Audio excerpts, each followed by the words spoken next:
As promised, we're going to create some banners now, and really we're starting on the routers because there's not a whole lot to say about banners except you're just giving someone a banner of information at a certain time when they're connecting to a router. Now, we're going to create three different kinds of banners here.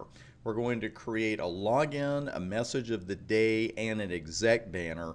And really the only difference is where they appear when someone is going to telnet in. So you might want to take special note of that.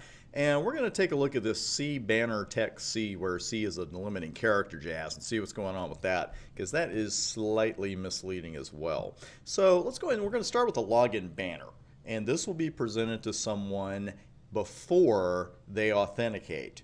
And we'll telnet in from router 1 and test that after we write it. But this is the one that you may actually have to write simply for legal reasons, because if you don't tell someone unauthorized use or access of this router is prohibited and they get caught doing unauthorized use, they're going to say, well, I didn't know that was wrong. So actually for legal reasons, you really should have a login banner saying, unauthorized use prohibited, something like that. Let's go ahead and look at banner login.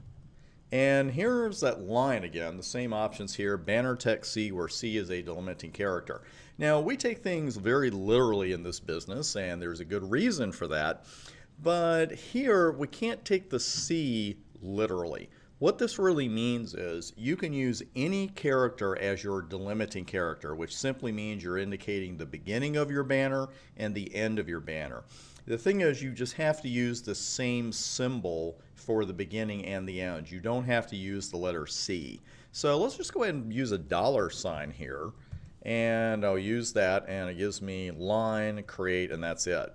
So notice once I entered banner login and then the delimiting character I chose, which is the $, it's going to tell you to enter the text message and end with the character $.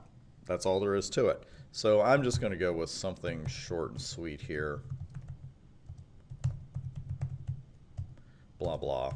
And then put a $ right there and then hit enter again.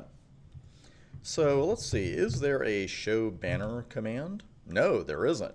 So what we will do instead is go over to router 1, telnet in. I still have everything on from the previous for the previous lab, and we should be able to telnet in with no problem at all. And right there you can see the banner unauthorized use prohibited. I'll go ahead and log in and then just log right back out. So nothing to it. The only tricky thing, and it's not even tricky once you write one, is remembering that you don't have to use the letter C for the delimiting character. Now let's go back over to router 3. And this time we're going to create an MOTD, a message of the day banner. And I can have more than one banner on the router with no problem at all. So I'm not going to take off the previous one. I want you to see where they show up. And with the message of the day banner, this is a good way to say, hey, the router's going to be down or the network's going to be unavailable tonight from 10 a.m. to 6 a.m., 10 p.m. to 6 a.m. tomorrow, something like that. So if they don't read it, it's their own fault, but you can't tell them that. At least you tried. But if you want to put a message of the day banner, it's exactly the same thing. And here I'll just use the uppercase G, and you can see enter text message and with the character uppercase G.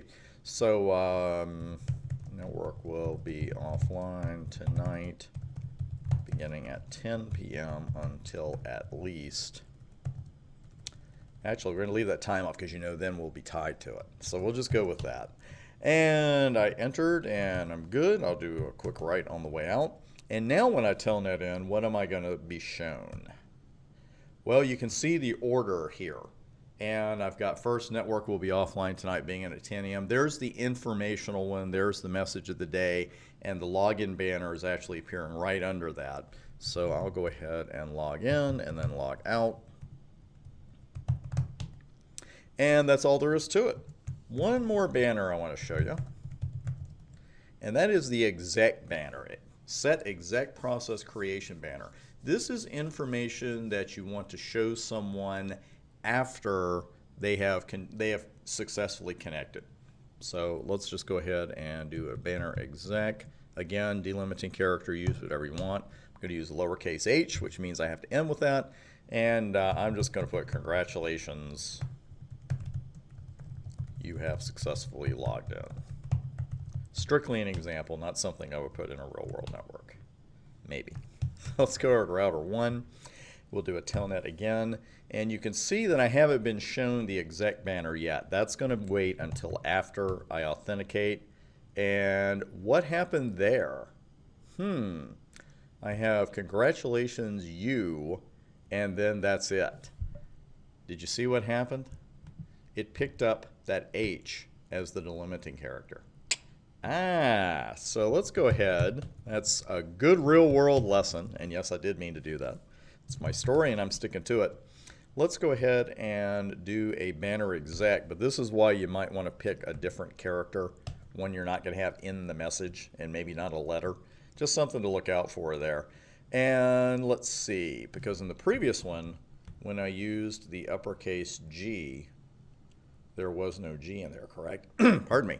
So here it is ending with the character G, and I did not have an uppercase G anywhere in the message to be picked up as a delimiting character. So let's go down here, and we'll go with the $sign again, and congratulations. Boy, that's a bad spelling. Let's try that again. Congratulations, you spelled that correctly. $sign. Okay. So let's go over to router 1. Obviously, again, not a banner. I'll put on a real world router. And you can see the two messages we got. We got message of the day first, then we got the login message. I go in, I log in, and now I'm seeing the entire message. So just watch your delimiting characters. Don't get too cute like I did there. And you might want to stick with $signs, £signs, that kind of thing that generally are not going to be in those messages. And again, after that, really the key is just remembering which ones you're going to see before login, which ones you're going to see afterwards. And that is it for banners. Let's move on to another subject in our This and That section coming up next.